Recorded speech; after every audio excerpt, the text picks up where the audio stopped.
আজকের সৌদি আরব সহ আরব বিশ্বের অন্যান্য দেশে জিলহজ মাসের 1 তারিখ, যেহেতু ভৌগোলিক অবস্থার কারণে আমরা 3 ঘন্টা পিছিয়ে রয়েছি, সেজন্যে আজকেও বাংলাদেশে জিলকদ মাসের 29 তারিখ পালিত হচ্ছে। মোটামুটি কনফার্ম এটা যে আজকে মাগরিবের নামাজের পরে বাংলাদেশের ধর্ম মন্ত্রণালয় থেকে, ইসলামিক ফাউন্ডেশন থেকে সন্ধ্যার পরে এই ঘোষণা আসবে যে আগামী 17 জুলাই রোজ সোমবার বাংলাদেশে পবিত্র ঈদুল আজহা পালিত হবে। সকলে বলে ইনশা, আরেকটু মহাব্বতে বলে ইনশা। সম্মানিত মুসলিম কেরাম, আমরা যাদের কুরবানি ওয়াজিব হয়েছে আমরা কুরবানি করব, যাদের কুরবানি ওয়াজিব হয় নাই আমরা আল্লাহ সুবহানাহু ওয়া তাআলার কাছে এই বিশেষ করে এই যে 10 দিন রয়েছে, এই জিলহজ মাসের 1 তারিখ থেকে 10 তারিখ পর্যন্ত এই দিনগুলোর কতটুকু গুরুত্ব আমি আজকের আলোচনায় শেষের দিকে সেই বিষয়ে আলোচনা করব। শুরুতেই আপনাদের খেদমতে আরজ করতে চাই যে এই যে কুরবানি যেটা রয়েছে আমাদের সামনে, যে কুরবানি আসলো, সেই কুরবানি কোথা থেকে আসলো? আমি আপনাদের সামনে ওই কথাইগুলা বলবো যেই কথাগুলা পবিত্র কুরআনুল কারীম এবং হাদিস শরীফের আলোকে এবং প্রসিদ্ধ তারিখ বা ইতিহাসের কিতাবের আলোকে, এবং আমার সমস্ত কথা বলার একটাই উদ্দেশ্য আপনাদের সামনে, সেটা হচ্ছে আমরা আল্লাহর বান্দা, আমরা যেন বেশি বেশি আল্লাহ পাকের ইবাদত করি। এটা ছাড়া আর আমাদের কোনো কাজ আছে? বলেন, কোনো কাজ আছে? আমি একটা কিচ্ছা বললাম আপনাদের সামনে, আমি একটা কাহিনী বললাম আপনাদের সামনে, কিন্তু এখান থেকে কোনো মেসেজ আসছে না, আমার আপনার প্র্যাকটিক্যাল লাইফের মধ্যে কোনো পরিবর্তন আসছে না, তাহলে আমার সেই কাহিনী, সেই ঘটনা বলার কোনো দরকার আছে? কথা বলেন, কোনো দরকার আছে? এটা ওয়েস্ট অফ টাইম, সময়টাকে অপচয় করা হবে। আমি চাই না সেরকম কথা এই মিম্বর থেকে বলার জন্য। সেই কথাগুলোই বলবো যেই কথাগুলা আমার আপনার প্র্যাকটিক্যাল লাইফের মধ্যে আমরা আমল করে আল্লাহর বান্দা থেকে যেন আমরা আমল করতে করতে আল্লাহর বন্ধুতে পরিণত হতে পারি। এটাই হচ্ছে আমার কথা বলার মূল উদ্দেশ্য। যদি এটা হয় আমার মূল উদ্দেশ্য কথা বলা, তাহলে আপনাদেরও কথা শোনার একই উদ্দেশ্য থাকার প্রয়োজন আছে কি নাই? সম্মানিত হাজিরিন, অত্র মসজিদের মধ্যে সকলে এক ক্যাটাগরির নয়। কেউ রয়েছেন পড়াশোনায় সবচেয়ে এগিয়ে রয়েছেন, অনার্স মাস্টার্স বিসিএস ক্যাটাগরি, আবার কেউ রয়েছেন বিভিন্ন দৈনিকের কাজ করেন, রিক্সা চালায়। আমরা সকলের প্রতি শ্রদ্ধা এবং সম্মান প্রদর্শন করে এমন আলোচনা করব যেন সকল যারা আসবেন মসজিদের সকলের জন্য উপকার হয়। কথা কি বুঝতে পেরেছেন? আমি এমন আলোচনা করলাম, মনে করলেন এটা যারা হায়ার এডুকেটেড রয়েছেন ওনারা বুঝলেন আমার কথাগুলা, কিন্তু আমার ভাই যারা শেষের দিকে আসেন, যারা দৈনিক কাজ করেন, যারা আর্থিকভাবে একটু গরিব রয়েছেন, যাদের পড়াশোনা একটু কম রয়েছে, তারা আমার এই আলোচনাটা বুঝলো না। তাহলে কিন্তু একজন খতিব হিসাবে কিন্তু আমি একজন খতিব, সার্থক খতিব হতে পারলাম। সেই জন্যে আমি সবসময় চেষ্টা করি বৃহৎ অর্থাৎ মধ্যপন্থা অবলম্বনের জন্য, যেন সকলের উপকার হয়। আল্লাহ সুবহানাহু ওয়া তাআলা এই কথাগুলো বোঝার তৌফিক দান করুন। সকলে বলুন আমিন। আসুন পবিত্র কোরআন থেকে তেলাওয়াত করি, সকলে বলুন আউযু বিল্লাহি মিনাশ শাইতানির রাজিম। বিসমিল্লাহির রাহমানির রাহিম। ইন্না আ'তাইনাকাল কাউসার ফাসাল্লি লিরাব্বিকা ওয়ানহার। ইন্না শানিয়াকা হুয়াল আবতার। আমার ভাইরা, আমার বন্ধুরা, গভীর মনোযোগ দিয়ে বাজানরা আমার কথাগুলো শুনেন। আমার আল্লাহ কুরআনুল কারীমের সবচেয়ে ছোট সূরা, যেই সূরাটির মধ্যে আয়াত মাত্র হচ্ছে 3টি, সাইজে শব্দের দিক দিয়ে যেই সূরাটি হচ্ছে সবচেয়ে ছোট, কুরআনুল কারীমের 1 লাইনের মধ্যে যেই সূরাটি লেখা যায় সেই সূরার নাম হচ্ছে সূরাতুল কাউসার। সূরা কাউসারের মধ্যে শুরুতে আমার আল্লাহ সুবহানাহু ওয়া তাআলা দ্ব্যর্থহীন ভাষায় ঘোষণা করেন ইন্না আ'তাইনাকাল কাউসার। আমার ভাইরা, কেন এই সূরা নাজিল হলো? আল্লাহর নবীজির সন্তান হযরতে কাসেম রাদিয়াল্লাহু তাআলা আনহু তিনি যখন ইন্তেকাল করলেন, আল্লাহ তাআলার ইচ্ছা হলো নবীজির যেই বংশ রয়েছে সেই বংশ একটু ব্যতিক্রম হবে। সাধারণভাবে আমার বংশ আমার ছেলের মাধ্যমে হবে, আমার ছেলের মাধ্যমে তার ছেলের মাধ্যমে আমার বংশ যেটা রয়েছে সেটা বংশ পরম্পরা হবে। এটা হচ্ছে দুনিয়ার নিয়ম, কথা বলুন ঠিক কিনা? কিন্তু আমার নবী তো আমাদের মতো না, আমার নবী তো সাধারণ কোনো মানুষের মতো না। নবীদের সবগুলা বিষয় হচ্ছে এক্সেপশনাল, একটু ব্যতিক্রম।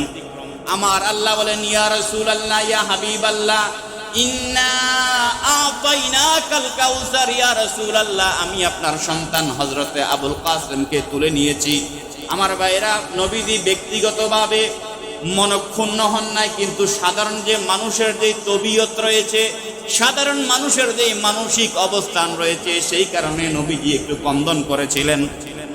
অন্য দিক দিয়ে কাফেররা একজনে আরেকজনের কাছে এই কথা প্রচার করে দিল, মুহাম্মদ নাউজুবিল্লাহ তিনি হচ্ছেন আফতার, অর্থাৎ লেস কাটা, অর্থাৎ নবী মুহাম্মদের কোনো বংশ থাকবে না। জোরে বলুন নাউজুবিল্লাহ।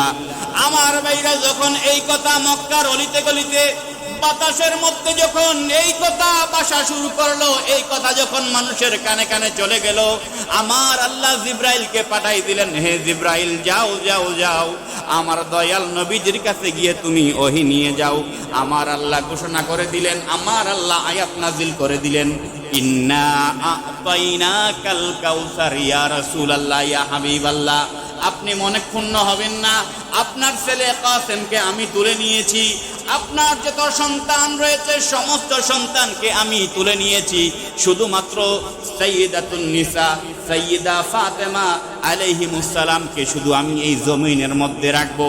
বাকি যত সন্তান আছে আমি আল্লাহ সব সন্তান তুলে নেব। এটা আমার আল্লাহ পাকের হিকমত। আল্লাহ পাকের হিকমত কি আমাদের বুঝার সেই শক্তি আছে? কথা বলেন, আছে? আমার ভাইরা, আমার আল্লাহ কোরআনের মধ্যে আয়াত ঘোষণা করলেন, ইন্না আতাইনাকাল কাউসার। ইয়া রাসূলুল্লাহ, ইয়া হাবিবাল্লাহ, আমি আপনাকে কাউসার দান করেছি। মুফাসসিরিনে কেরাম এই কাউসারের ব্যাখ্যা করতে গিয়ে নানা কথা বলেছেন। কেউ বলেছেন যে এই সমস্ত কথাগুলাই হচ্ছে সত্য। অধিকাংশ মুফাসসিরিনে কেরাম, জমহুর মুফাসসিরিনে কেরাম এই কথা বলেছেন, ইয়া রাসূলুল্লাহ, ইয়া হাবিবাল্লাহ, আল্লাহ পাক আপনাকে হাউজে কাউসার দান করেছেন। হাউজে কাউসার হচ্ছে এমন এক পানি যেই পানি পৃথিবীতে যদি কোনো একজন মানুষ পান করে, কিয়ামত পর্যন্ত যদি সে বেঁচে থাকে, তার আর কোনো পানি পান করতে হবে না। আমার ভাইরা, হাউজে কাউসার হাসরের ময়দানের মধ্যে যারা ঈমানদার রয়েছেন, যারা জান্নাতি হবে, যারা আশিকে রাসূল হবে, যারা আমার নবীর দলের দলভুক্ত হবে, হাসরের ময়দানে আমার দয়াল নবীজি সকলকে কাউসার পান করাবেন। সেই জন্য আমার আল্লাহ বলেন, ইন্না আতাইনাকাল কাউসার। ইয়া রাসূলুল্লাহ, ইয়া হাবিবাল্লাহ, হাসরের ময়দানে সমস্ত নবীর উম্মতরা, আপনার নবীর উম্মতরা যেই কাউসারের পানি খাওয়ার জন্য চাইবে, সেই কাউসার আপনার হাতে আমি আল্লাহ দিয়ে দিলাম। জোরে বলুন সুবহানাল্লাহ। 2 নাম্বার তাফসীর হলো, কাউসার মানা আকসার উম্মাহ, অর্থাৎ ইয়া রাসূলুল্লাহ, ইয়া হাবিবাল্লাহ, দুনিয়ার মধ্যে আদম থেকে ঈসা পর্যন্ত যত নবী এসেছে, আদম নবীর কয়জন উম্মত ছিল সেটা হিসাব করা।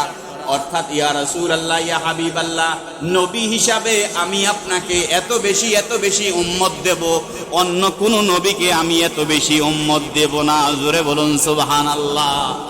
কাউসার হচ্ছে ইয়া রাসূলুল্লাহ, ইয়া হাবিবাল্লাহ, আপনাকে এত বেশি উম্মতের অধিকারী করা হবে, অর্থাৎ আপনার এত বেশি উম্মত হবে, এত বেশি ফলোয়ার হবে, এত বেশি অনুসারী হবে, অন্যান্য কোন নবী অনুসারীর সংখ্যার দিক দিয়ে আপনার কাছাকাছিও যেতে পারবে। বর্তমানে পৃথিবীতে প্রায় আপনার 600 কোটির উপরে মানুষ রয়েছে। তার মধ্যে যারা মুসলমান রয়েছে তাদের পরিমাণ কত? আমাদের এই বাংলাদেশের মধ্যে আপনার বর্তমানে প্রায় 14 কোটি প্লাস মুসলমান রয়েছে। অনুরূপভাবে ইন্ডিয়ার মধ্যে 20 কোটি রয়েছে, পাকিস্তানের মধ্যে রয়েছে, ইন্দোনেশিয়ার মধ্যে রয়েছে, মালয়েশিয়া সহ। অর্থাৎ এই পৃথিবীতে অন্যান্য নবীর উম্মতের তুলনায় মুসলমান বেশি না কম? কথা বলেন, বেশি না কম? এজন্য আমার আল্লাহ বলেছেন ইন্না আ'তাইনাকাল কাউসার। আমার ভাইয়েরা 3 নাম্বার ব্যাখ্যার মধ্যে মুফাসসিরিনে কেরাম বলেন যে কাউসারের অর্থ হচ্ছে যখন আল্লাহর নবীজির কাছে এই কাউসার এই সূরা যখন নাজিল করা হয় আমার ভাইরা, সেই সময়ে আল্লাহর নবীজির এর পরবর্তী সময়ে আল্লাহর নবীজির ঘরের মধ্যে জন্মগ্রহণ করেন সাইয়্যিদাতুন নিসা সাইয়্যিদা ফাতেমা। জোরে বলুন সুবহানাল্লাহ। ইয়া রাসূলুল্লাহ, ইয়া হাবিবাল্লাহ, আমি আপনাকে কাউসার দান করেছি, আমি আপনাকে একজন কন্যা সন্তান দান করলাম।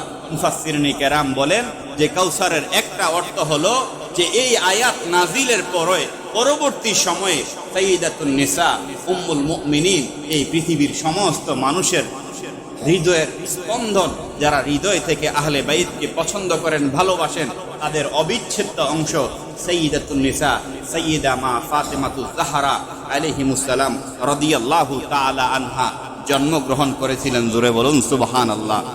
আমার ভাইরা, দ্বিতীয় আয়াতের মধ্যে আমার আল্লাহ বলেন ফাসাল্লি লিরাব্বিকা ওয়ানহার। ইয়া রাসূলুল্লাহ, ইয়া হাবিবাল্লাহ, আমি আল্লাহকে খুশি করার জন্য, একমাত্র আমি আল্লাহর জন্য ফাসাল্লি, আপনি নামাজ পড়ুন, ওয়ানহার, এবং আপনি কুরবানি করুন। আমার ভাইরা, গত 2 জুমার মধ্যে আলোচনা করেছি এই হজ নিয়ে। এই হজ একমাত্র উদ্দেশ্য থাকতে হবে কার জন্য? আরেকটু মহাব্বতে বলেন না, কার জন্য? একমাত্র আল্লাহর জন্য উদ্দেশ্য থাকতে হবে। রোজা একমাত্র আল্লাহর জন্য উদ্দেশ্য থাকতে হবে। হজ একমাত্র আমার আল্লাহর জন্য উদ্দেশ্য থাকতে হবে। সমস্ত ইবাদতের মূলে কাকে খুশি করব আমরা? আরেকটু মহাব্বতে বলেন না, কাকে? সেজন্য আমার আল্লাহ বলেন ফাসাল্লি লিরাব্বিকা ওয়ানহার। খুব খেয়াল করেন, আমার আল্লাহ লামে তাগিদ এনেছেন।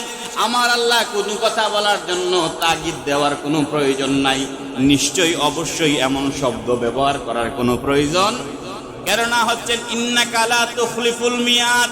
আল্লাহ যেটা ওয়াদা করেন সেটা তিনি করবেনই, সেটা তিনি দিবেনই।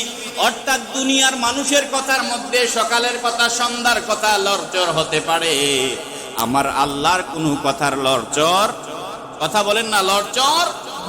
সূর্য যেখান থেকে ওঠার কথা প্রত্যেক দিন সেখান থেকেই উঠে, যেখানে ডুবার কথা সেখানে প্রত্যেক দিন ডুবে, অর্থাৎ কোনো লড়চড় নাই। আমার ভাইয়েরা, আমার আল্লাহ বলেন ফাসাল্লি ইয়া রাসূলুল্লাহ, ইয়া হাবিবাল্লাহ, আপনি নামাজ পড়ুন। এই আয়াতের মাধ্যমে শুধু নবীজি মুখাতাব না, এই আয়াতের মাধ্যমে শুধু নবীজি উদ্দেশ্য না, কিয়ামত পর্যন্ত যত নবীজির উম্মত আসবে আমার আল্লাহ এই আয়াতের মাধ্যমে সমস্ত নবীজির উম্মতকে আল্লাহ বুঝাচ্ছেন ফাসাল্লি লিরাব্বিকা ওয়ানহার। একমাত্র আমি আল্লাহকে খুশি করার জন্য, একমাত্র আমি আল্লাহকে রাজি করার জন্য ফাসাল্লি লিরাব্বিকা ওয়ানহার। প্রথমে নামাজ পড়ো, তারপরে তোমরা কুরবানি করো। জোরে বলুন সুবহানাল্লাহ। এই আয়াত থেকে মুফাসসিরিনে কেরাম, ফুকাহায়ে কেরাম সমন্বয় করে কুরবানি মুসলমানদের জন্য ওয়াজিব করেছেন। কুরবানি কি? কথা বলেন না, কুরবানি কি? আমার ডাইনে, আপনার ডাইনে, বামে কেউ কেউ একথা বলতে পারে যে কুরবানি সুন্নত, কুরবানি না করলে কোনো গুনাহ হবে না। আমার ভাইয়েরা, এই সমস্ত কথা কোনো শোনার দরকার নাই। যারা এই বিষয়ে বিস্তারিত আরো কথা শুনতে চান, ব্যক্তিগতভাবে আমার সাথে যোগাযোগ করবেন। ইসলামী যে শরীয়ত রয়েছে সেই শরীয়তের মধ্যে স্তর বা স্ট্যাটাস অনুযায়ী কুরবানি হচ্ছে ওয়াজিব। কুরবানি কি? আল্লাহ সুবহানাহু ওয়া তাআলা আমাদের যাদের উপরে কুরবানি ওয়াজিব হয়েছে, তাদের উপরে কুরবানি ওয়াজিব যারা পরিবার পরিজন সহ আপনার এই পরিবারের যে দৈনিক যে খরচ রয়েছে সেই খরচগুলা যারা ব্যয় করতে সক্ষম, পাশাপাশি কুরবানির যে দিন রয়েছে অর্থাৎ 10 জিলহজ, 11 জিলহজ, 12 জিলহজ, এই 3 দিন জিনার কাছে নিসাব পরিমাণ সম্পদ থাকবে। অর্থাৎ যার কাছে তার প্রয়োজনীয় যে খরচ রয়েছে ঘরের, সেই খরচগুলা বাদে যদি 55 থেকে 60,000 টাকা বা 50 থেকে 60,000 টাকা যার কাছে থাকবে তার উপরে কোরবানি ওয়াজিব। তার উপরে কি, কথা বলেন না, তার উপরে কি কোরবানি? সেজন্য আপনি হিসাব করে নেবেন। যদি কারো কোনো কনফিউশন থাকে যে হুজুর আমার হিসাবটা আমি বুঝতে পারছি না, আপনারা ব্যক্তিগতভাবে আমার সাথে যোগাযোগ করবেন, কিন্তু যেন কোনো হেলায় অবহেলায় আমাদের এই ফরজ ইবাদত ছুটে না যায়, আমাদের খেয়াল করতে দরকার আছে কি নাই? আমরা কঠিনভাবে খেয়াল করব, কারণ কুরবানির দিন বিশেষ করে 10 জিলহজ, 11 জিলহজ, 12 জিলহজ, এই 2 দিন, এই 3 দিন কুরবানি করা যায়।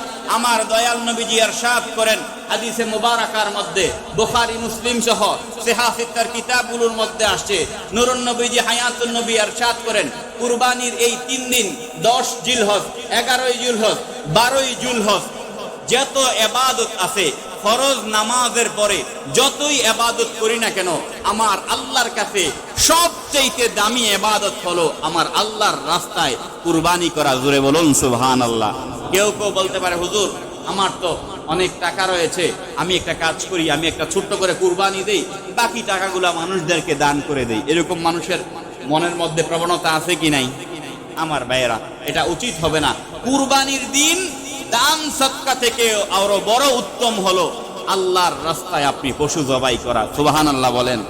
মুরগ জবাই করা না, আবার খেয়াল করবেন, কুরবানি দেওয়ার জন্য সর্বনিম্ন হচ্ছে একটা খাসি, বকরি, এটা এক নামে হবে একজনের জন্য, আর একটা গরু সেটা 7 নাম পর্যন্ত হতে পারবে। আল্লাহর রাস্তায় এই কুরবানির দিনগুলোতে যেন আমরা নিয়ত করি। নিয়ত করলে বরকত দিবেন কে? কথা বলেন, বরকত দিবেন কে? আমি গত জুমায় আপনাদেরকে জানিয়েছিলাম, এর আগের জুমায়, হজ করার জন্য, উমরা করার জন্য টাকা নাই, কিন্তু হজ করেছে, উমরা করেছে, এমন প্রমাণ আছে কি নাই? অতএব আপনি যদি নিয়ত করতে পারেন এবং নিয়তটা যদি আপনার সহি হয়, সঠিক হয়, নিয়ত করলাম, পরবর্তীতে কি নিয়ত করলাম সেই নিয়ত অনুযায়ী আমি চললাম না, তাহলে কিন্তু এটা হবে না। নিয়ত করে আমি নিয়ত অনুযায়ী চলতে হবে। বরকত দিবেন কে? মোহাব্বত করে বলে বরকত দিবেন কে? আল্লাহ সুবহানাহু ওয়া তাআলা বরকত দিবেন। আমার ভাইয়েরা, এই দুনিয়ার মধ্যে আমার আল্লাহ সুবহানাহু ওয়া তাআলা শেষের আয়াতের মধ্যে বলছেন, দ্বিতীয় আয়াতের মধ্যে সূরা কাউসারের বলছেন, ফাসাল্লি লিরাব্বিকা ওয়ানহার। ইয়া রাসূলুল্লাহ, ইয়া হাবিবাল্লাহ, আমি আল্লাহকে খুশি করার জন্য আপনার উম্মতরা যেন কুরবানি করে এবং নামাজ পড়ে। 3 নম্বর আয়াতের মধ্যে বলেন, ইন্না শাআনিয়াকা হুয়াল আবতার।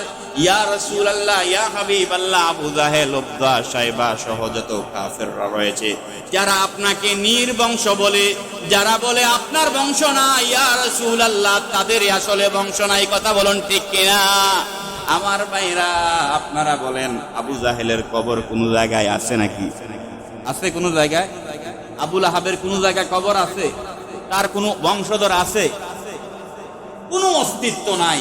কিন্তু তারা যারা বলেছিল যে নবীজির বংশ টিকবে না, আজকে মূলত তাদের বংশ টিকে নাই। কিন্তু দয়াল নবীজির বংশ, উনার কন্যা সাইয়্যিদাতুন নিসা সাইয়্যিদা ফাতেমাতুজ জাহরা আলাইহিমুস সালামের মাধ্যমে আজকে পর্যন্ত উনার বংশ আছে কি নাই? কথা বলুন, আছে কি নাই? এই বাংলাদেশের মধ্যে সৈয়দ আছে কি নাই? আরবের মধ্যে অসংখ্য সৈয়দ দেখেছি। আমার এই আয়াতের তাফসীরের মধ্যে ইন্না শানিয়াকা হুয়াল আবতার, আমার আল্লাহ বলেন, ইয়া রাসূলুল্লাহ, ইয়া হাবিবাল্লাহ, যারা আপনাকে নির্বংশ বলেছে আসলে তাদেরই কোনো বংশ নাই। তার মানে হচ্ছে তাদের কোনো বংশ থাকবে না। ইয়া রাসূলুল্লাহ, বংশ থাকবে একমাত্র আপনার। জোরে বলুন সুবহানাল্লাহ। আমার ভাইরা, কুরবানি আমাদের মধ্যে কিভাবে আসলো? কুরবানি 2টা মাধ্যমে আমাদের পর্যন্ত এসেছে। একটি মাধ্যম হলো এই পৃথিবীর প্রথম মানুষ এবং প্রথম নবী হযরতে আদম আলাইহিস সালাতু ওয়াস সালামের মাধ্যমে। দ্বিতীয়, আমাদের জন্য, উম্মতে মুহাম্মাদের জন্য কুরবানি যেই নবীকে ফলো করে আনা হয়েছে সেটা হচ্ছে হযরতে ইব্রাহিম নবীর কনিষ্ঠ ছেলে, একমাত্র ছেলে, অর্থাৎ কনিষ্ঠ বড় ছেলে, হযরতে হাজেরার একমাত্র সন্তান হযরতে ইসমাঈলের মাধ্যমে আমাদের কাছে এই কুরবানির প্রবাহটা আমাদের জন্য ওয়াজিব হয়েছে। কিন্তু প্রথম কুরবানি এই পৃথিবীর মধ্যে করেছিলেন আদম নবীর পুত্র হাবিল এবং কাবিল। জোরে বলুন সুবহানাল্লাহ। আমার ভাইরা, কুরআনুল কারীমের মধ্যে আমার আল্লাহ সুবহানাহু ওয়া তাআলা সুন্দর করে সূরাতুল মায়েদার 27 নম্বর আয়াতের মধ্যে সুন্দর করে আল্লাহ বর্ণনা করেছেন। আমার ভাইরা সময় কম, সেই জন্য টাচ এন্ড পাঁচ খুব কম সময়ে কথা বলছি। আমার ভাইরা কোরআনুল কারীমের সূরা মায়েদার 27 নম্বর আয়াতের মধ্যে আমার আল্লাহ বলেছেন, ইয়া রাসূলুল্লাহ, ইয়া হাবিবাল্লাহ, আপনার সামনে আপনার কাছে আদম নবীর দুই ছেলের কুরবানির কথা বর্ণনা হয়েছে। আমার ভাইরা আল্লাহ বলেন, ওয়াতলু আলাইহিম নাবাবনা আদম বিল হক إذ قرب قربانا فتقبل من أحدهما ولم يتقبل من الآخر قال لا أقتلنك قال إنما يتقبل الله তিনি বলেন قال অর্থাৎ শেষের দিক দিয়ে হাবিল বলেন, ইন্নামা নিশ্চয় ইয়াতাকাব্বালুল্লাহু মিনাল মুত্তাকিন। হাবিল বলেন, আল্লাহ যার তার থেকে কুরবানি কবুল করেন না, আল্লাহ শুধুমাত্র মুত্তাকিনদের থেকে কুরবানি কবুল করেন। জোরে বলুন সুবহানাল্লাহ। আমার ভাইয়েরা সংক্ষিপ্তভাবে বলি, আদম নবীর একটা বর্ণনার মধ্যে এসেছে আদম নবীর 40 জন সন্তান ছিল। আদম নবীর 40 জন সন্তান ছিল। আদম নবীর আমার ভাইয়েরা হযরতে আদম নবীর যিনি স্ত্রী মা হাওয়া, উনি যখন গর্ভবতী হতেন একসাথে তিনার 2টা সন্তান জন্ম নিত। কয়টা? একটু মহাব্বতে সাউন্ড দিবেন, আমাকে সহযোগিতা করবেন। কয়জন সন্তান? 2 জন সন্তান জন্ম নিত। অর্থাৎ হযরতে মা হাওয়া যখন প্রেগন্যান্ট হতেন, তিনি যখন গর্ভবতী হতেন, প্রত্যেক সময় উনার গর্ভের মধ্যে 2টা সন্তান আসতো। একটা সন্তান হলো ছেলে, আরেকটা সন্তান হলো, কথা বলেন না, আরেকটা সন্তান হলো মেয়ে। বর্তমানে আমরা যেই শরীয়তে মুহাম্মদিয়াতে রয়েছি, সেখানে আপন ভাই বোন বিবাহ জায়েজ নাই, কিন্তু আগের শরীয়তের মধ্যে আপন ভাই বোন বিবাহ জায়েজ ছিল। আমার ভাইয়েরা হযরতে মা হাওয়া 20 বার প্রেগন্যান্ট হয়েছিলেন, 20 বার গর্ভবতী হয়েছিলেন। খুব খেয়াল করেন বিবাহর সিস্টেমটা কেমন। প্রথমবার যখন হযরতে মা হাওয়া গর্ভবতী হলেন, উনার গর্ভ থেকে 2 জন সন্তান জন্ম নিল। একজন হচ্ছে 2 জন সন্তান, একজন ছেলে একজন মেয়ে।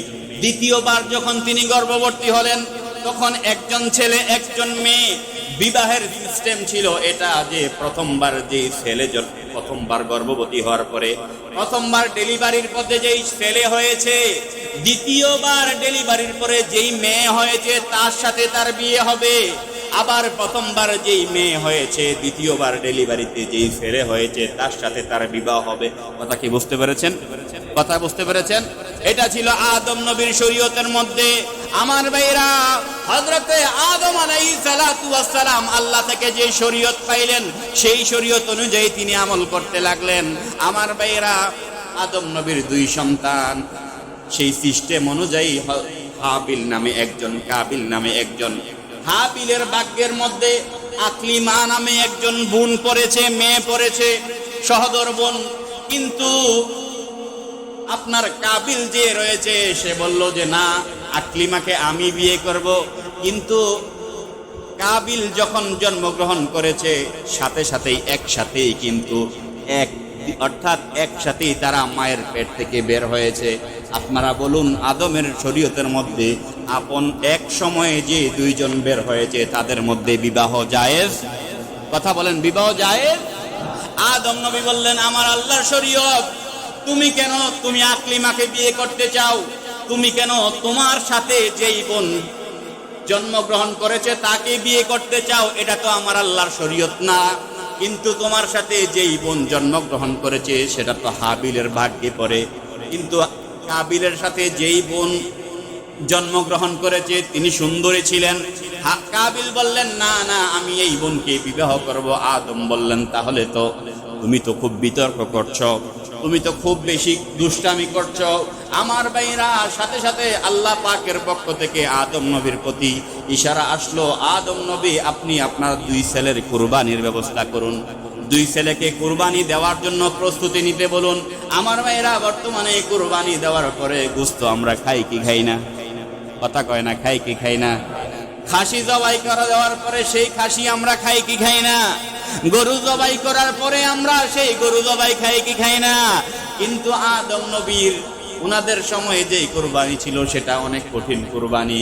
যদি এই কুরবানি বর্তমান সময় থাকতো, কিছু কিছু মানুষ মনে হয় কুরবানি দিতে চাইতো না। কিভাবে হুজুর কুরবানি? আদম নবী বললেন, হাবিল তোমার যেই নেক সম্পত্তি রয়েছে, তোমার যেই সম্পত্তি রয়েছে, তুমি তোমার সম্পত্তির গুরুত্বপূর্ণ কিছু অংশ নিয়ে তুমি মাঠের মধ্যে চলে যাও। হাবিল তার গুরুত্বপূর্ণ দামি দামি সম্পত্তি নিয়ে মাঠের মধ্যে চলে গেল। কাবিলকে বলল, কাবিল তোমার সম্পত্তি নিয়ে তুমি মাঠের মধ্যে চলে যাও। কাবিলও তার সম্পত্তি নিয়ে মাঠের মধ্যে চলে গেল। আমার ভাইয়েরা, আমার আল্লাহ যার কুরবানি কবুল করবেন, কুরবানি তো কবুল হবে একজনের, নাকি কি বলেন? কয়জনের কবুল হবে? আদম নবীর শরীয়তের মধ্যে তো এক ছেলে ছিল, সেটাকে হাবিল ছিল। কাবিল কিন্তু আদম নবীর যে শরীয়ত ছিল সেই শরীয়ত মানার পক্ষে ছিল। আমার ভাইয়েরা, আল্লাহ পাকের পক্ষ থেকে আসমান থেকে আগুনের কুণ্ডি আসলো, আসমান থেকে আগুন আসলো, এসে হাবিলের সমস্ত যেই যেই জিনিসগুলা রাখা হয়েছে, তার যেই সম্পত্তিগুলা রাখা হয়েছে, সেগুলোকে আমার আল্লাহ গায়েবীভাবে আগুন দিয়ে পুড়ে ফেললেন। জোরে বলুন সুবহানাল্লাহ।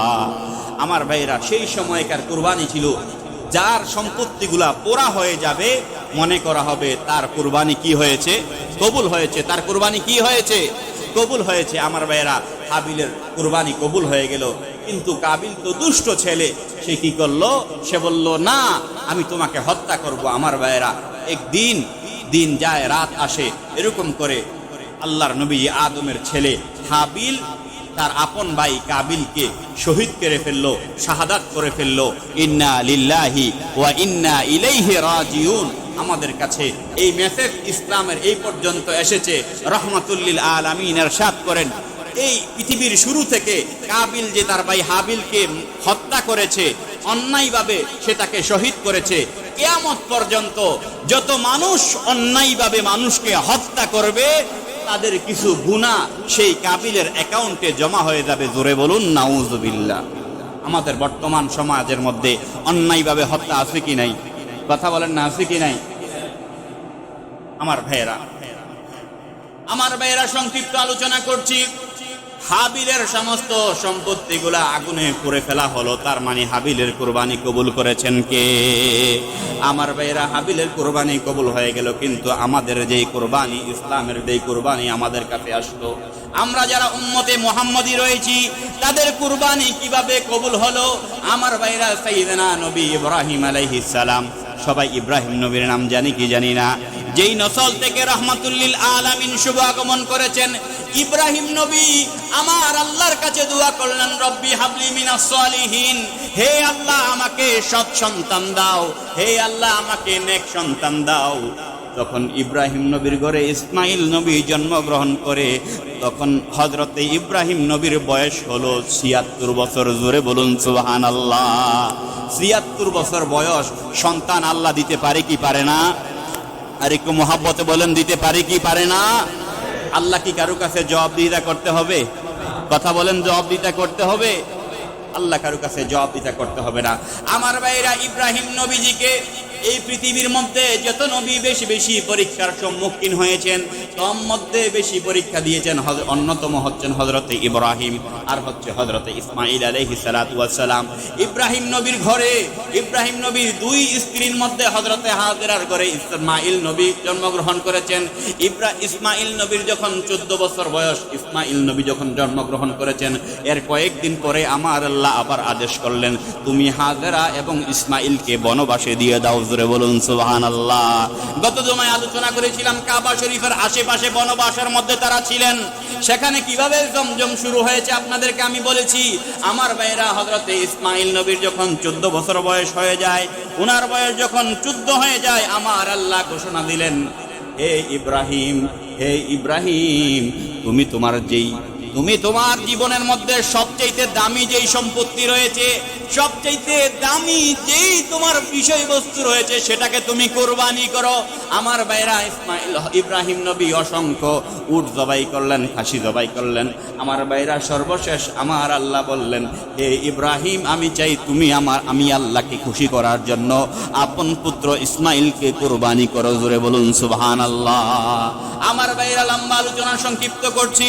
আমার ভাইরা, যখন এই অবস্থা হয়ে গেল, সূরাতুস সাফফার 100 থেকে 102 নাম্বার পর্যন্ত আয়াতের মধ্যে আমার ভাইরা, ইব্রাহিম নবীকে যখন আমার আল্লাহ বললেন, তুমি তোমার জীবনের গুরুত্বপূর্ণ দামি জিনিসকে কুরবানি করো, সেই সময় ইব্রাহিম নবী তার সন্তানকে করলেন, হে আমার সন্তান ইসমাইল, আমার আল্লাহ ঘোষণা দিয়েছেন যেন তোমাকে কুরবানি করি। দেখেন ছেলে কত, 14 বছর বয়স, আমার আল্লাহর কতটুকু অনুগত। আমার ভাইরা, তিনি বললেন, ইয়া আবাতি ইফআল মা তুমার, হে আমার বাবা, আপনার প্রতি আমার আল্লাহ যা আদেশ করেছে আপনি সেই আদেশ তাড়াতাড়ি কার্যকর করুন। আমার ভাইরা, কেমন নেক সন্তান! সেজন্য ইব্রাহিম ইসমাইল নবী বললেন, ইয়া আবাতি ইফআল মা তুমার, আমার আল্লাহ যেই আদেশ করেছেন আপনার প্রতি, সেই আদেশ আপনি তাড়াতাড়ি বাস্তবায়ন করুন। সাতাজিদুনি ইনশাআল্লাহু মিনাস সাবিরিন, হে আমার বাবা, এই পুরা কাজের মধ্যে আপনি আমাকে ধৈর্যশীল অবস্থায় পাবেন। জোরে বলুন সুবহানাল্লাহ। আমার ভাইয়েরা, সেই ইব্রাহিম নবী তার ছেলে শিশুপুত্র ইসমাইল নবীকে নিয়ে সেই মিনা বাজারের পরে নির্দিষ্ট জায়গাতে তিনি কুরবানি করতে গেলেন। কুরবানি তিনি করতে শুরু করলেন। আমার ভাইয়েরা, কুরবানি করলেন, কিন্তু কুরবানি ইসমাইল নবী হলো না। জান্নাতের মধ্যে 40 বছর যাবত একটা দুম্বা বা বেড়া আল্লাহ সুবহানাহু ওয়া তাআলা সেখানে লালন পালন কুদরতি ব্যবস্থাপনায় তিনি করছিলেন। আল্লাহর নবীজি ইব্রাহিম নবীজি যখন চোখ বন্ধ করে ছুরি দিয়ে যখন ছুরি চালালেন, সেই ছুরির মাধ্যমে কুরবানি করা হলো। কিন্তু ইব্রাহিম নবী কুরবানি শেষে চোখ খুলে দেখলেন যে ইসমাইল নবী দাঁড়িয়ে আছে, কিন্তু কুরবানি হয়েছে একটা বেড়া বা দুম্বা। জোরে বলুন সুবহানাল্লাহ। আমার ভাইয়েরা, আল্লাহ পাকের পরীক্ষায় ইব্রাহিম নবী পাশ করলেন, ইসমাইল নবী পাশ করলেন। সেখান থেকেই এই উম্মতে মুহাম্মদীর জন্য কুরবানি এসেছে। কুরবানি হচ্ছে আমাদের উম্মতে মুসলিমার জন্য ওয়াজিব। এটা কি? মহব্বতে বলেন না, এটা কি? রহমাতুল্লিল আলামিন নবীজি কঠোর একটি বার্তা দিয়েছেন, একটি সংকেত দিয়েছেন, যেই ব্যক্তির উপরে কুরবানি ওয়াজিব হলো কিন্তু কুরবানি করলো না, তারা যেন ঈদের জামাতে না আসে। এটা রহমাতুল্লিল আলামিনের একটি কঠোর মেসেজ। আমাদেরকে মন থেকে এই মেসেজটা বুঝার চেষ্টা করতে হবে। কারণ হচ্ছে, আপনার উপরে আমার উপরে কুরবানি ওয়াজিব হয়েছে, আপনি কুরবানি করলাম না, তার মানে আমি দিন নিয়ে অবহেলা করলাম। ঠিক কিনা বলেন? এই দিন নিয়ে অবহেলা করার সেই ক্ষমতা আমাদেরকে কেউ দিয়েছে? কথা বলেন, দিয়েছে? ধর্ম আমাদেরকে দিয়েছেন কে? কথা বলুন, দিয়েছেন কে? আমরা করব সবকিছু কার জন্য? আল্লাহর জন্য। সেজন্য আমার ভাইয়েরা, নবীজি ইরশাদ করেছেন, যার উপরে কুরবানি ওয়াজিব হয়েছে সে যেন কুরবানি যদি না করে যেন সে নামাজ পড়তে না আসে। এই কঠোর মেসেজটা আমি আপনাদের সামনে উপস্থাপন করলাম। যারা বিবেচনা করবেন। আমার ভাইয়েরা, কথা শেষ করছি। জিলহজ মাসের 1 তারিখ আরবি মাস, আমরা আগেও বলেছি, আরবি মাস শুরু হয় মাগরিবের পরে। ইংরেজি মাস, আরবি মাস বা আরবি দিন শুরু হয় মাগরিবের পরে, আর ইংরেজি দিন বা মাস শুরু হয় রাত 12টার পরে, সূর্য অস্তের উদয়ের পরে শুরু হয় বাংলা মাস। অনুরূপভাবে আজকে মাগরিবের নামাজের পর থেকে জিলহজ মাস চলে আসবে। আল্লাহর নবীজি ইরশাদ করেন, জিলহজ মাসের এই যে প্রথম 10 দিন রয়েছে, 9 দিন কুরবানির দিন তো রোজা রাখা হারাম, তাহলে 1 জিলহজ থেকে 9 জিলহজ সেখানে অসংখ্য নফল ইবাদতের জন্য আল্লাহ নবীজি ইরশাদ করেছেন। সেজন্য যারা আমরা কুরবানি করব, খুব খেয়াল করবেন, যারা আপনারা কুরবানি করবেন তারা নখ চুল সেগুলো আজকে সন্ধ্যার আগে কেটে ফেলবেন। বাকি কালকে থেকে, অর্থাৎ আজকে সন্ধ্যা থেকে শুরু করে মাগরিবের পর থেকে কুরবানি করার আগ পর্যন্ত আপনারা চুলও কাটবেন না, নখও কাটবেন না। কথা কি বুঝতে পেরেছেন? এটা হচ্ছে কুরবানি যারা দিবেন তাদের জন্য। আমি আবারও বলছি, জিলহজ মাসের 1 তারিখ থেকে 9 তারিখ পর্যন্ত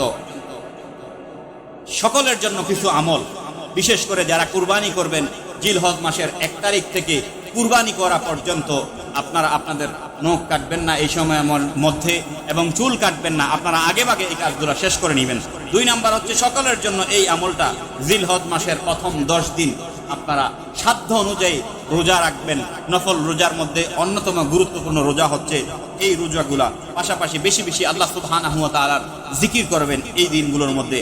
যথাসম্ভব বেশি বেশি সাদকা করার চেষ্টা করবেন, মানুষকে দান সদকা করার চেষ্টা করবেন, ভালো কাজের মধ্যে সহযোগিতা করার চেষ্টা করবেন। অবিরাম অবিরত আল্লাহ পাকের কাছে যখন ইচ্ছা আপনি নামাজের আগে পরে যে কোনো সময় আল্লাহ পাকের কাছে আপনি বেশি করে আন্তরিকভাবে দোয়া করবেন। পাশাপাশি এই জিলহজ মাসের এই 10 তারিখের মধ্যে বেশি বেশি করে ইস্তেগফার করবেন।